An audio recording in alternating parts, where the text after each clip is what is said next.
جو جہاں ہے وہیں بیٹھ جائے. جو حضرات ادھر جینے پہ ہیں ادھر یہ کمرہ خالی ہے اس میں آ جائیں تھوڑا.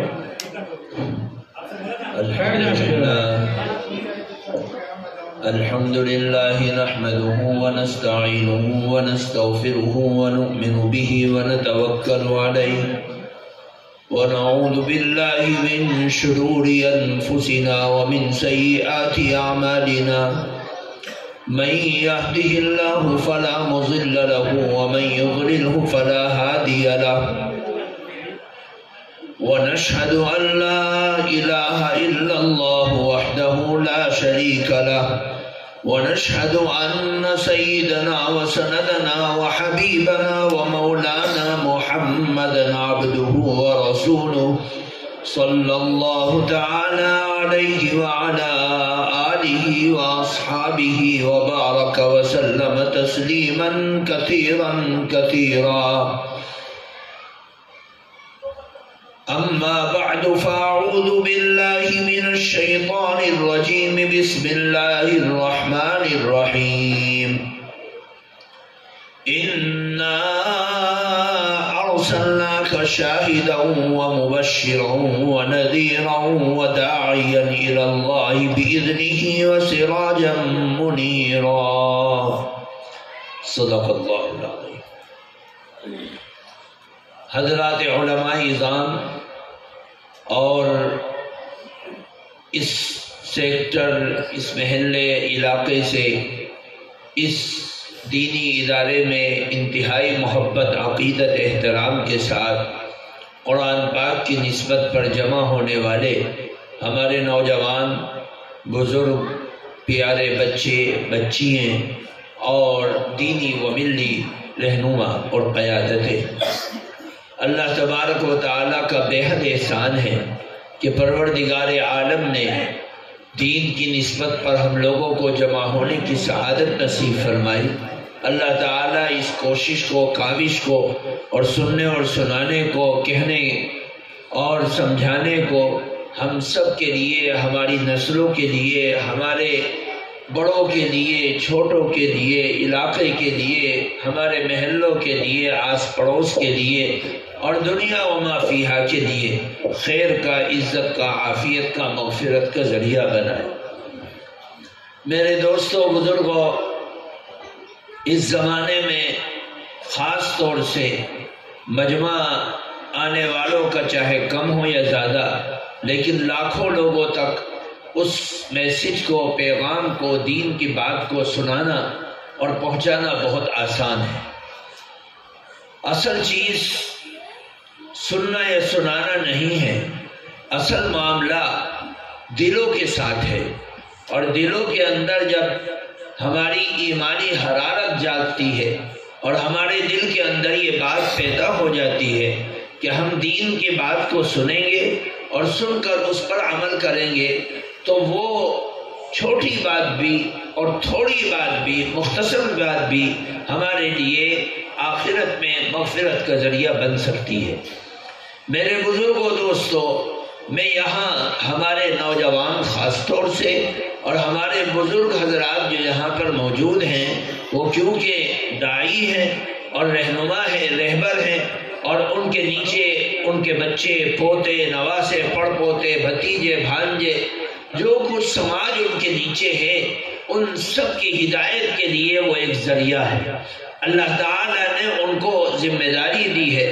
خاص طور سے میں اس مجمع سے جو میری آنکھوں کے سامنے ہے یا اس آواز کو سن رہا ہے، میں ان لوگوں سے یہ التجا اور درخواست کرتا ہوں کہ میں بہت لمبی چوڑی بات نہیں کروں گا، صرف چند باتیں آپ حضرات کے گوش گزار کروں گا، یہ نیت کے ساتھ کہ آپ حضرات بھی اس کو عمل کی نیت سے سنیں گے، تاکہ ہماری زندگیوں کے اندر جو کمی ہے وہ کمی اللہ کی رحمت سے پر ہو جائے.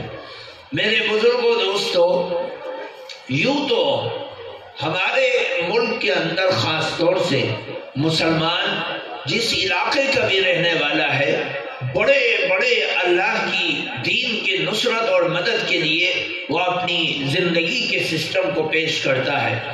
سماج کے اندر پہلے زمانوں کے اندر دور نبوت سے لے کر مغلوں کے زمانے تک، یہ کہا جائے سن 1857 تک جو مساجد اور مدارس اور مکاتب کا نظام چلتا تھا وہ سرکاری پیسوں سے چلا کرتا تھا۔ سرکار کے خزانے میں پیسے جاتے تھے اور سرکار اس خزانے سے پیسے کو نکال کر اماموں کا بندوبست کرتی تھی، مدرسین کا بندوبست کرتی تھی، پڑھنے پڑھانے والوں کا بندوبست کرتی تھی، چاہے وہ عرب کے مدارس ہوں یا عجم کے مدارس ہوں۔ دنیا کے کسی بھی کونے پر مسجد کا نظام ہو، اس نظام کا تعلق حکومت سے ہوتا تھا۔ حکومت جب تک چاہتی تھی مدد کرتی تھی اور جب چاہتی تھی ہاتھ کھڑا کر دیتی تھی۔ لیکن اللہ تعالی نے اس ملک کے اندر ایک نئی چیز کو جنم دیا اور نئے سسٹم کو کھڑا کیا۔ یہ ہمارے بزرگوں کی فراست، اور انہوں نے دنیا کے حالات پر نظر دوڑائی، تاریخ اسلام کو پڑھا، تاریخ اندلس کو پڑھا، تاریخ بغداد کو پڑھا۔ انہوں نے ساری دنیا کی تاریخ کو جب دیکھا تو انہوں نے دیکھا کہ ایک بہت پھلتا پھولتا سماج جس کے اندر قرآن کی خدمت ہو رہی، ایمان کی تبلیغ ہو رہی اور تعلیم اور تذکیر کا بندوبست ہو رہا ہے اور کرنے والے کر رہے ہیں، بس اچانک ایک موقع ایسا آیا کہ تعلیم بھی بند ہو گئی، تذکیر بھی بند ہو گئی، امامت بھی ختم ہو گئی اور مسجدوں کے میناروں سے اذانوں کی آوازیں بھی بند ہو گئی۔ آپ کو معلومات کے لیے عرض کرنا چاہتا ہوں کہ ایک زمانہ ایسا آیا جب عالم اسلام کے اوپر یلغار کی اور عیسائیوں نے عزتیں لوٹنی شروع کر دی اور انہوں نے تخت و تاراج کر دیا، قتل و غارت گری کو عام کر دیا۔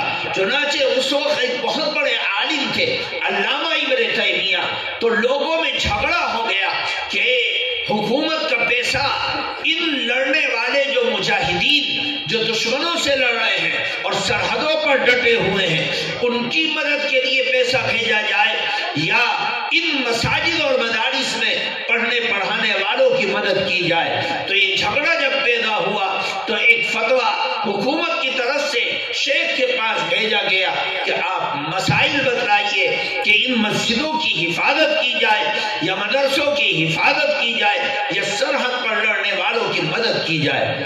تو علامہ کا یہ مشہور فتویٰ ہے جو فتاوی ابن تیمیہ کے اندر لکھا ہے۔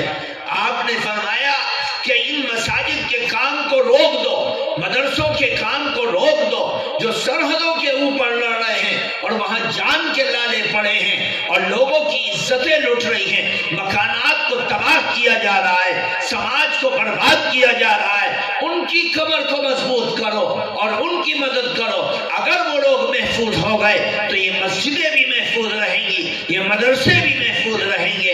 اللہ تعالیٰ نے ان تمام تجربات سے فائدہ حاصل کرنے کے لیے ہمارے بزرگوں کو سمجھ دی اور انہوں نے 1857 کے بعد ان مساجد کے نظام کو، مدارس کے نظام کو حکومت سے اپنے ہاتھوں میں لیا اور کہا کہ اب رکشہ چلانے والے، مزدوری کرنے والے، دکان پر بیٹھنے والے، تجارت کرنے والے، اللہ کے دین کی محبت رکھنے والے، جن کا خزانوں سے کوئی تعلق نہیں ہوتا، جن کے پاس بڑے بڑے بینک بیلنس نہیں ہوتے، جن کے پاس روپیے اور دھن دولت نہیں ہوتی، وہ اپنے پیٹ سے چند اناج کے دانے بچاتے ہیں اور بچا کر ان کی مدد سے اس نظام کو چلایا جائے گا۔ میرے دوستوں بزرگوں، اس زمانے میں جو دین کے ادارے قائم کیے گئے وہ مٹھی بھر آٹے سے ان اداروں کو چلایا گیا، چند اناج کے دانوں سے ان اداروں کو چلایا گیا،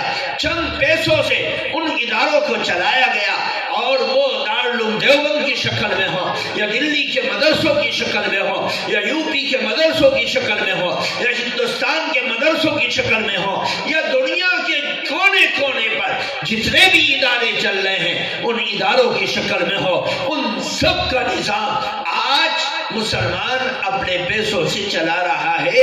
یہ ہمارے ملک کی پرمپرا بن گیا ہے کہ ہم اپنے بچے بھی بھیجتے ہیں اور ان کی مدد بھی کرتے ہیں، نصرت بھی کرتے ہیں اور مدد کے لیے کھڑے بھی رہتے ہیں، اور ان بچوں کی تعلیم کا بندوبست 100% ہم اور آپ کرتے ہیں اس کا حکومت سے کوئی تعلق نہیں ہے۔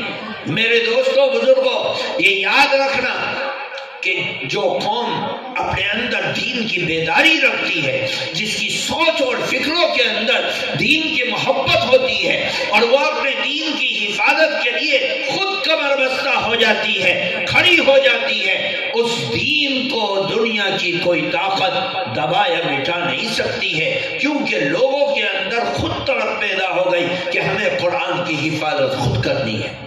میرے دوستوں بزرگوں، آپ کو معلوم ہوگا کہ لاک ڈاؤن کے زمانے میں مسجدیں بند ہو گئی تھی، مدرسے بند ہو گئے تھے، لیکن آپ کی معلومات کے لیے عرض گزار ہوں کہ چند مہینے نہ ہمیں سمجھ میں آیا، نہ شاسن پر شاسن کو سمجھ میں آیا کہ کیا چل رہا ہے، لیکن جب ہمارے لوگوں نے اور قرآن کے حافظوں نے، عالموں نے، مدبروں نے، شیوخ نے جب دیکھا کہ یہ سلسلہ چل رہا ہے اور ہماری نسل بھٹک رہی ہے، تو وہ فوراً انہوں نے اپنے آپ کو کھڑا کیا کہ مسجدوں میں تالا لگاتے ہو، لگاتے رہو، مدرسوں میں تالا لگاتے ہو، لگاتے رہو، ہمارا ہر گھر مدرسہ بن جائے گا، اور جس گھر کے اندر کوئی حافظ قرآن ہوگا، عالم قرآن ہوگا، عامل قرآن ہوگا، وہ اپنے گھر کو مدرسہ بنائے گا، محلے کے بچے آنے لگے، چوکوں سے بچے آنے لگے،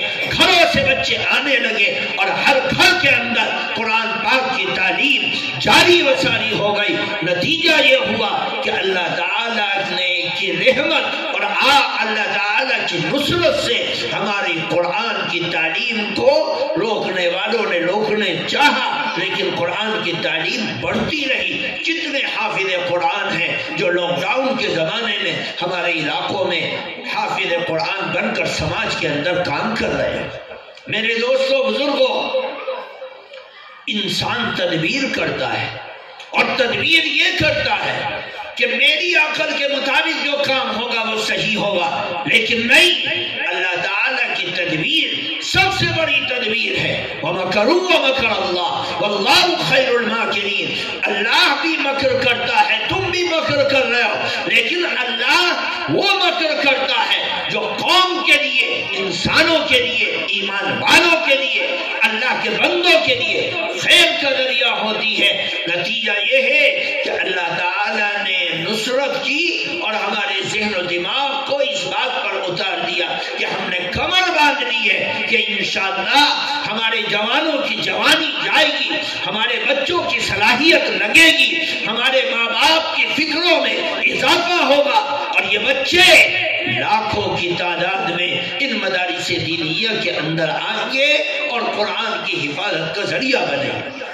میرے دوستوں بزرگوں، یاد رکھو، آج توریت کا حافظ کوئی نہیں ہے، پوری دنیا کے اندر انجیل کا حافظ کوئی نہیں ہے، پوری دنیا کے اندر زبور کا حافظ کوئی نہیں ہے، پوری دنیا کے اندر سنسکرت کا حافظ کوئی نہیں ہے، پوری دنیا کے اندر مذہبی کتابوں کا حافظ کوئی نہیں ہے۔ ہاں، قرآن کے حافظ محلوں میں، چوکوں میں، چوراہوں میں، خاندانوں میں، پریواروں میں، لور کاسٹ میں، اپر کاسٹ میں، یہاں تک کہ ان جنگلوں کے اندر جہاں پر پکا مکان نہیں بنا سکتے، دکان نہیں کھول سکتے، مسجد نہیں بنا سکتے، لیٹر نہیں ڈال سکتے، اس جنگلوں میں لوگ رہ رہے ہیں، ان جنگلوں کے اندر بھی ان مدارس دینیہ سے حفظ قرآن کرنے والے بچے حافظ قرآن بننے کے بعد اپنے سماج میں کام کر رہے ہیں۔ یہ اللہ تعالیٰ کا شکر ہے کہ نبی کی وہ تحریک جو اللہ کے نبی نے دار ارقم سے چالو کی، صفہ کے چبوترے سے چالو کی، بغداد کی گلیوں میں آئی، اور وہ عرب و عجم کے اندر سماج میں پھیل گئی، کہ آج اللہ کا شکر ہے کہ ان مدارس دینیہ کے لیے اللہ تعالیٰ نے ہمیں اور آپ کو کھڑا کر دیا ہے۔ پہلے زمانے میں، اللہ کے نبی کے زمانے میں، لوگ صحابہ اکرام سے پوچھا جاتا تھا کہ تم یہ کام کیوں کرتے ہو، تم یہ کام کیوں کر رہے ہیں، تم یہ کام کیوں کر رہے ہیں، تمہارے پاس آخرت کی تیاری کے لیے کیا ہے؟ وہ کہا جاتا تھا، وہ کہتے تھے یا رسول اللہ ہمارے پاس کچھ نہیں، صرف اللہ اور اس کے رسول کی محبت ہے، اللہ اور اس کے رسول کی محبت ہے۔ ہم یہ کام اس لیے کر رہے ہیں کہ ہمیں اللہ اور اس کے رسول سے محبت ہے، فی حب اللہ و رسولی۔ آج ہندوستان کا مسلمان اس علاقے میں رہ کر، اس سماج میں رہ کر، ان حالات میں رہ کر، آج کم سے کم اللہ کی عدالت میں کھڑے ہو کر یہ کہہ سکتا ہے کہ اللہ، ہمارے پاس نہ مدینے کی گلیاں تھی، نہ ہمارے پاس مکے کا حرم تھا، نہ ہمارے پاس بغداد کی علم گاہیں تھی، نہ ہمارے پاس کچھ تھا، بس ہمارے پاس ایک چیز تھی کہ ہم نے اپنے دھن سے، دولت سے، بچوں سے، اپنے نسلوں سے آپ کے قرآن کی حفاظت کے لیے جو بن پڑا ہم نے دیا اور قرآن کی حفاظت کی۔ ساری دنیا کے اندر آپ بڑے بڑے ملکوں میں چلے جائیے، لیکن تحقیق کرنے والے ادارے تحقیق کرتے ہیں اور یہ پیش کرتے ہیں کہ ہندوستان سے زیادہ حافظ قرآن دنیا کے کسی بھی ملک میں نہیں، دنیا کے کسی ملک میں نہیں۔ اکیلا ایک ضلع سہارنپور ہر سال آپ کو 15 سے 20 ہزار حافظ قرآن تیار کر کے دیتا ہے، 6000 سے زائد عالم آپ کو تیار کر کے دیتا ہے، 800 کے آس پاس مفتی تیار کر کے دیتا ہے۔ یہ ایک ضلع کی رپورٹ ہے جو بڑے سے بڑا عرب کا ملک آپ کو پیش کر کے نہیں دے سکتا۔ یہ صرف اور صرف اس میں یوگدان اور قربانی ہمارے اور آپ کے علاقوں میں رکشہ چلانے والے، تجارت کرنے والے، مزدوری کرنے والے، محنت کرنے والے اپنی گاڑی کمائی کو نکالتے ہیں اور قرآن کے لیے دے دیتے ہیں۔ میرے دوستوں، بزرگوں، اس راستے پر چلنا ہماری دینی ذمہ داری بنتی ہے۔ قرآن کا تقاضا جب آ جائے، اللہ کے نبی کو فکر ہوئی قرآن محفوظ رہے گا نہیں، لیکن اللہ کے نبی صلی اللہ علیہ وسلم اس قرآن میں تھے، آپ نے دیکھا تھا انجیل ختم ہو گئی، زبور ختم ہو گئی، توریت ختم ہو گئی، لوگوں نے اپنے جو چاہا اس کے اندر داخل کر دیا۔ اشتروا بآیات اللہ ثمنا قلیلا، چند ٹکے لیے اور اپنے مذہبی کتاب کی آیتوں میں تبدیلی کر دی۔ عیسائیوں کے پاس کوئی آیا کہ مجھے مسئلہ بتلاؤ، اس نے کہا میری کتاب انجیل ہے، اس انجیل سے ثابت کرو۔ انہوں نے انجیل کی آیت کو گڑھا اور گڑھ کر اس کو پیش کر دیا کہ دیکھو ہماری مذہبی کتاب کی آیت یہ ہے اور تمہارے تقاضے کے مطابق یہ آیت اتری ہے۔ وہ سنتشٹ ہو کر چلا جاتا تھا۔ اللہ کے نبی ان حالات کو دیکھ رہے، آپ نے ڈر محسوس کیا کہ کہیں قرآن میں تبدیلی نہ ہو جائے۔ آپ کے پاس قرآن کی آیت آئی، آپ نے فرمایا لا تحرک به لسانک لتعجل به۔ اللہ کے نبی بار بار پڑھ رہے، اللہ تعالی نے قرآن کی آیت بنا کر نبی کو یہ فرمایا کہ آپ بار بار قرآن کو پڑھ کر جلدی جلدی محفوظ نہ کریں۔ ان علینا جمعہ و قرآن، اس قرآن کو جمع کروانا اور پڑھوانا یہ آپ کی ذمہ داری نہیں، ہماری ذمہ داری ہے۔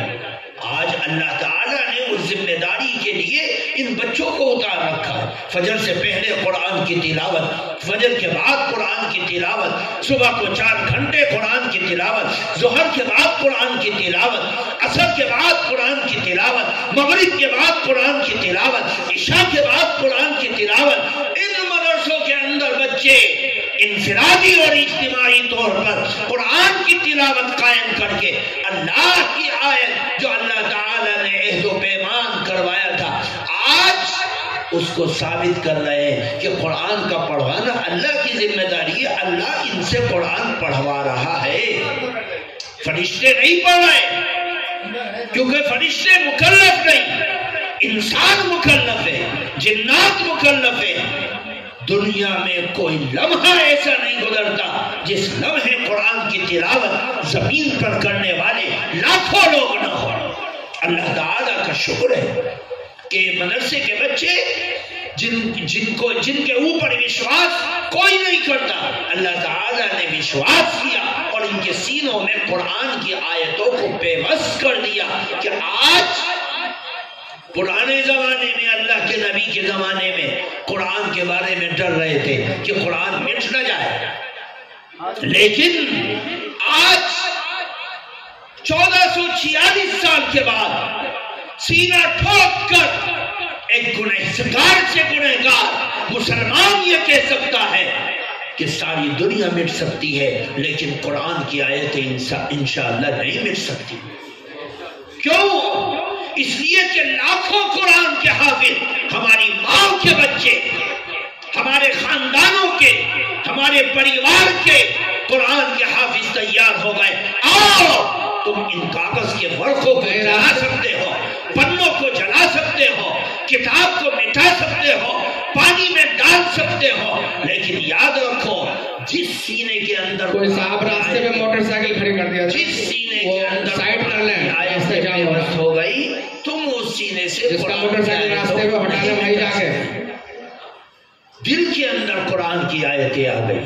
اللہ تعالیٰ کا شکر ہے کہ یہ قرآن ہمارے محلوں میں، آج رمضان آنے والا ہے، رمضان میں بلڈنگوں میں، کاروبار کی تجارت کی گاہوں میں، فیکٹریوں میں، کارخانوں میں، اسکولوں میں لوگ یہ چاہتے ہیں کہ ہمیں قرآن سنانے والا کوئی مل جائے۔ ایک کو بلاتے ہیں 10 حافظ قرآن کھڑے ہو جاتے ہیں، میں سناؤں گا۔ یہ صرف اور صرف مسلم سماج کے اندر قرآن سے محبت کرنے والوں کو اللہ تعالیٰ نے یہ انعام دیا ہے کہ قرآن کے قاری اتنے ہوں گے کہ زمین کو تلاوت سے بھر دیں گے۔ اللہ تعالیٰ کا شکر ہے ہم نے ان مدرسوں کی حفاظت کی اور اپنی جی جان لگا کر اپنے بچوں کو اپنی چھاتی سے الگ کیا، اپنی گود سے الگ کیا اور معصوم بچوں کو قرآن کی درسگاہوں میں ڈال دیا۔ یہ چٹائیوں پر بیٹھ کر، بوریوں پر بیٹھ کر، کمروں میں بیٹھ کر قرآن کی آیتوں کو یاد کرتے ہیں۔ میرے بزرگوں، اب ہماری اگلی ذمہ داری کیا بنتی ہے؟ قرآن کی تلاوت کرنے سے ثواب ملتا ہے، یہ سب جانتے ہیں۔ دنیا کی اور کسی کتاب کو پڑھنے سے ثواب نہیں ملتا۔ قرآن کے الفاظ کو پڑھنے سے ثواب ملتا ہے۔ میرے آقا نے فرمایا کہ قرآن کے ہر حرف پر 3 نیکیاں ملتی ہیں۔ الف لام میم اگر کسی نے پڑھا، الف ایک حرف ہے 3 نیکی ہے، لام ایک حرف ہے 3 نیکی ہے، میم ایک حرف ہے 3 نیکی ہے۔ اور بعض علماء نے فرمایا کہ اس کے اندر بھی جاؤ، الف اس کے اندر خود 3 حرف ہے، کیونکہ الف لام فا ان 3 سے مل کر ایک الف بنتا ہے۔ لام اس میں 3 حرف ہیں، لام الف اور میم 3 سے بن کر لام بنتا ہے، اور میم 3 حرف ہے، میم یا اور میم 3 سے مل کر 9 بن گئے۔ فرمایا 9 کو 3 سے گنا کر دو۔ فرمایا ایک قرآن کی ایک چھوٹی سی مختصر سی آیت اگر تلاوت کی جائے تو کم سے کم 27 گنا ثواب ملتا ہے۔ میرے دوستو بزرگوں، اتنا بڑا ثواب جب قرآن کے 6666 آیتوں کو پڑھے گا، ان کو رٹے گا، ان کو ذہن و دماغ میں رکھے گا، بے بس کرے گا، اور پھر قرآن کے 3.5 لاکھ حروف جب اس کے ذہن میں آئیں گے اور زبان پر جاری ہوں گے، کتنا عظیم الشان ثواب ہوگا۔ جب تک بچے کی 15 سال کی عمر ہو، جتنا پڑھے گا سارا ثواب اس کے ماں کو، اس کے باپ کو، اس کے مرحومین کو، اساتذہ کو اور معاونین کو اللہ تعالیٰ پہنچاتا رہتا ہے۔ اب ہماری ذمہ داری کیا بنتی ہے؟ قرآن کے الفاظ کا ثواب اللہ تعالیٰ دے رہا ہے۔ اب قرآن کی آیتوں کے اندر اللہ تعالیٰ نے جو مضمون رکھا ہے، الحمدللہ رب العالمین، کیا اس سے سیکھنا ہے؟ اس سورت کے اندر اللہ نے کیا بیان کیا؟ پورے قرآن کو نچوڑ کر اللہ تعالیٰ نے وَلَقَدْ آتَيْنَاكَ سَبْعًا مِنَ الْمَثَانِي وَالْقُرْآنِ الْعَظِيمِ، قرآن ایک طرف اور سورہ فاتحہ ایک طرف. فرمایا اس سورہ فاتحہ کے اندر کیا کچھ رکھا ہے. اللہ تعالیٰ نے اس کو سمجھنے کی ذمہ داری اور اس کو سمجھنا اور اس مضمون کو سمجھنا ہماری ذمہ داری. ہم قرآن کے ذریعے سے اللہ کے میسج کو کیسے سمجھیں گے؟ ہماری ذمہ داری بنتی ہے کہ ہم اللہ کی کتاب کو پڑھنا تو سیکھ گئے، اس کو سمجھنا بھی سیکھیں، اس کی آیتوں کے معانی کو سمجھیں، اس کی تفسیر امام صاحب سے کروائے، امام صاحب سے کہیں کہ اس کا ترجمہ کرو، اس کے اندر کیا مضامین ہیں اور مسلمان کے لیے، اس امت کے لیے اللہ تعالیٰ نے کیا مضمون رکھا ہے. ہر محلے کے اندر جب آپ تراویح سنیں تو تراویح کے بعد اس بات کا اہتمام کریں کہ تراویح کے بعد اس پورے پارے کا نچوڑ ہمارے سامنے آ جائے کہ اللہ نے اس قرآن کے پارے کے اندر اپنے بندوں کو کیا میسج دیا ہے. اگر ہم قرآن کی تلاوت کرتے رہے، اندر کا مضمون ہمیں سمجھ میں نہیں آیا تو ہمارا معاملہ ادکچرا رہے گا. ہم نے الفاظ تو رٹ لیے لیکن اندر کے مضامین ہمارے ذہن و دماغ میں نہیں آئے. جو اصل چیز ہے، اللہ تعالیٰ نے قرآن کو ہدایت بنا کے اتارا، اس کے ذریعے سے عقائد کو سیکھو، اعمال کو سیکھو، حسن معاشرت کو سیکھو، حسن معاملات کو سیکھو، اخلاق کو سیکھو. اللہ کے نبی صلی اللہ علیہ وسلم کے اخلاق قرآن کے اخلاق، نبی کے اخلاق، اور نبی کو سراپا قرآن کا تابع بنایا کہ قرآن کی آیت پڑھتے جا اور نبی کے اخلاق کو دیکھتا چلا جا. میرے دوستو، ہمارے اخلاق قرآن کے تقاضوں کے مطابق ہو، اس کے لیے ذمہ داری بنتی ہے کہ ہم قرآن کو سیکھنا شروع کریں اور قرآن کے مضامین کو سمجھنا شروع کریں. اللہ تبارک و تعالی اس ادارے کو قبول فرمائے اور ہر طرح کے شرور و فتن سے محفوظ فرمائے. اس کے معاونین اور منصورین، اللہ تعالیٰ اس میں کام کرنے والے اور محنت کرنے والے، پڑھنے والے، پڑھانے والے، اللہ تعالیٰ ان سب کو خوب ترقیات سے مالا مال فرمائے، ہر طرح کے شرور و فتن سے محفوظ و معمون فرمائے. میرے دوستو، ہمارے پاس کچھ نہیں ہے، ہمارے پاس صرف یہ دینی ادارے ہیں. آپ دیکھیے کسی چیز میں دین کی کوئی بھی تحریک میں کوئی جان نہیں.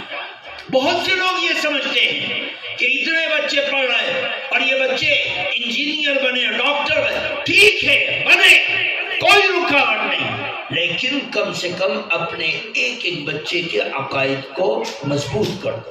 ہمارے علاقوں میں یہاں کیا ہو رہا ہے آپ لوگ جانتے ہیں، میں اس پر کوئی تبصرہ نہیں کرتا، لیکن ہمارے علاقوں میں بڑے بڑے اسکولوں کے اندر ہزاروں طلباء، ہزاروں بچے ہمارے سماج کے جا رہے ہیں، اور وہ بچے جانے والے وہاں جانے کے بعد ان کی ٹیوشن کا بھار ان کے اوپر، ان کے بستے کا بھار ان کے اوپر، اور ان کے ایگزام کا بھار ان کے اوپر ڈالا جاتا ہے. ان کو اتنی فرصت نہیں ہوتی کہ ماں باپ ان کو ایمان اور عقائد سکھلا سکے. بہت سے ملک ایسے ہیں دنیا میں جن میں لوگ مسلمان ہیں 100%. آپ چلے جائیے تاجکستان میں، ازبکستان میں، ان ملکوں کے اندر آج بھی ایسے علاقے ہیں ہزاروں کلومیٹر کے جن میں لاکھوں لوگ رہتے ہیں، کروڑوں لوگ رہتے ہیں، بس ان کو یہ پتا ہے کہ ہم مسلمان ہیں. مسلمان کس کو کہتے ہیں ان کو نہیں پتا. میرا باپ مسلمان تھا، میری ماں مسلمان، میں مسلمان ہوں بحیثیت ایک برادری کے. وہ صرف یہ جانتے ہیں کہ میں مسلمان ہوں، اس سے آگے نہیں جانتے. کلمہ سنا نہیں جانتے، کلمے کی حقیقت بدلا نہیں جانتے، ایمان بدلا نہیں جانتے، غسل کے فرائض بدلا نہیں جانتے، پاکی اور ناپاکی بدلا نہیں جانتے. بس یہ جانتے ہیں کہ میرا باپ مسلمان تھا، میں مسلمان ہوں، میرا باپ مسلمان تھا، میں مسلمان. ان مکاتب اور مدارس کا جال محلوں میں، علاقوں میں ہمارے بزرگوں نے ڈالا، اس لیے تاکہ ہمارے بچے، ہمارے نوجوان، ہمارے بوڑھے ان جلسوں کی برکت سے، تعلیم کی برکت سے، تبلیغ کی برکت سے، تذکیر کی برکت سے ہمارے بچے ایمان اور عقائد کو کم سے کم محفوظ کر سکے. ہمارا مقصد قطعی یہ نہیں ہے کہ سماج کا ہر بچہ مولوی بن جائے، ہمارا مقصد نہیں. سماج کا ہر بچہ حافظ بن جائے، ہمارا مقصد نہیں. سماج کا ہر بچہ مفتی بن جائے، نہیں. ہمارا مقصد یہ ہے، بزرگوں نے ایمان کی حفاظت کے لیے ان مکاتب و مدارس کو قائم کیا. ایمان سکھلاؤ اپنے بچوں کو، فرض ہے، فرض عین ہے. ایمان کی حفاظت فرض عین ہے. آج ہم اپنے بچوں کو اتنا وقت بھی نہیں دے پاتے. وہ بچہ سوریہ نمسکار کر رہا ہے، انٹر کی گیٹ پر آپ دیکھیں گے بڑی بڑی تصویریں، جتنے بڑے بڑے کالج میں شریز چنی ہے وہاں لگا ہوا ہے. ایک ایک بچہ ہاتھ جوڑ کر جا رہا ہے. یہ کیوں ہو رہا ہے؟ اگر آپ نے ان بچوں پر محنت کر کے ان کے ایمان پر، عقائد پر، اللہ اور اس کے رسول کی حیثیت کو ان کے دلوں میں نہیں ڈالا تو آنے والے 15 سال کے بعد، 10 سال کے بعد، آج اگر 2% تحریت کی طرف جا رہے تو آنے والے ٹائم میں خدا نہ کرے ہماری نسل 10-20% تک پہنچے گی اور پھر بڑھتی رہے گی، پھر بڑھتی رہے گی. اس لیے ضرورت ہے کہ ہم اپنے ایمان اور عقائد کی حفاظت کے لیے کوشش کریں. جو لوگ فیس بک چلاتے ہیں، انسٹاگرام چلاتے ہیں، یوٹیوب چلاتے ہیں، وہ جانتے ہیں کہ ہمارے ماحول میں بے دینی کتنی ہے، عقائد کی کمزوری کتنی ہے، ایمان کی خرابی کتنی ہے. ہم اندھوشواس کتنے ہو گئے، ہم اپنی کنڈیوں کو کیسے نکلوا رہے ہیں، اور ہماری سماج کے اندر ایمان کا اوپر بھروسہ کتنا اٹھتا جا رہا ہے، مجھ سے زیادہ آپ جانتے ہیں. اور یہ تشویش کی بات ہے. ان مدارس کا مقصد یہ ہے کہ بچے جتنے بھی آ رہے ہیں کم سے کم ان کے لیے گارنٹی یہ دی جا سکتی ہے کہ بچے اللہ کو اور اس کے رسول کی حیثیت کو جانتے ہیں کہ اللہ کیا ہے، رسول کیا ہے، قرآن کیا ہے، ایمان کیا ہے، اسلام کیا ہے. بس یہ جاننے لگے. یہ حافظ نہیں بنے، یہ مولوی نہیں بنے، یہ مبلغ نہیں بنے، نہ بنو. بس اتنا مقصد پورا ہو گیا. ہمارے مدرسوں کا مقصد پورا ہو گیا. الحمدللہ ہم سینہ ٹھوک کر کہہ سکتے ہیں کہ آپ حضرات کے تعاون اور آپ حضرات کی فکروں سے ہم نے سماج کے اندر ہر سال کروڑوں بچوں پر محنت کرتے ہیں اور کروڑوں بچوں کے ایمان کی حفاظت کا ذریعہ بنتے ہیں. ہاں، گیہوں میں گھن بھی ہوتا ہے جو اس کے اندر تکلیف دہ مادوں کو پیدا کرتا ہے. ہوتا ہے، حالات آئیں گے. صحابہ کے ساتھ منافق بھی تھے جو اللہ کے نبی سے مصافحہ کرتے تھے، وہ گفتگو کرتے تھے، مجلس میں بیٹھا کرتے تھے، قرآن کی آیتوں کو پڑھا کرتے تھے، مسجد بناتے تھے، لیکن اللہ کے نبی صلی اللہ علیہ وسلم ان کی پرواہ نہیں. آپ محنت کرتے تھے اس سچے طالب علم کے اوپر جو سچا طالب بن کے آتا تھا، ابو بکر کی شکل میں، عمر کی شکل میں، عثمان کی شکل میں. آپ ان کے لیے کرتے تھے کہ ان منافقین کا ایمان محفوظ ہو جائے. آپ کرتے تھے. قرآن کی آیتیں کہتی ہے وَإِذَا قِيلَ لَهُمْ تَعَالَوْا يَسْتَغْفِرْ لَكُمْ رَسُولُ اللَّهِ لَوَّوْا رُءُوسَهُمْ وَرَأَيْتَهُمْ يَصُدُّونَ وَهُمْ مُسْتَكْبِرُونَ. منافقین سے کہنے والے کہتے تھے کہ آؤ نبی کے پاس، وہ تمہارے لیے استغفار کریں گے. ان کے چہرے بگڑ جاتے تھے، ان کے چہرے بگڑ جاتے تھے اور وہ روٹ کر چلے جاتے تھے. اللہ نے قرآن پاک میں نبی کو جھنجھوڑ دیا. استغفر لهم او لا تستغفر لهم ان تستغفر لهم 70 مرة. یہ اے نبی تم سے مصافحہ کرتے ہیں، یہ ملاقات کرتے ہیں، بیٹھتے ہیں، قرآن کی آیتیں ڈائریکٹ سنتے ہیں، اس کے باوجود یہ توبہ نہیں کر رہے. اب اللہ ان سے اتنا ناراض ہو گیا کہ اگر آپ ان کے لیے استغفار کریں یا نہ کریں، اگر آپ ان کے لیے 70 مرتبہ بھی استغفار کریں گے، اللہ ان کی مغفرت ہرگز بھی نہیں کرے گا.